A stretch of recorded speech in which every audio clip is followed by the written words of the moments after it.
আপনাদের সামনে বক্তব্য রাখবেন বারকেতুল্লাহ। আপনারা মন দিয়ে শুনবেন।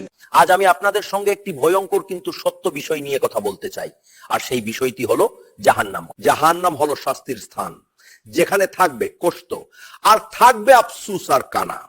নামাজ ছেড়ে দেওয়া, হারাম কাজে লিপ্ত থাকা, অন্যায় করা, মিথ্যা বলা আর আল্লাহকে ভুলে যাওয়া, এইসব কাজ মানুষকে জাহান্নামের দিকে নিয়ে যায়।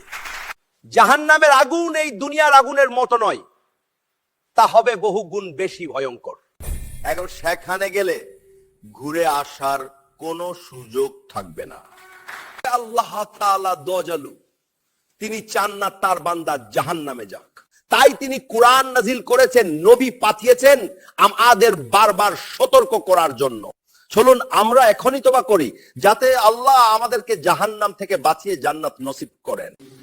আল্লাহুম্মা আজিরনা মিনান নার। আমিন।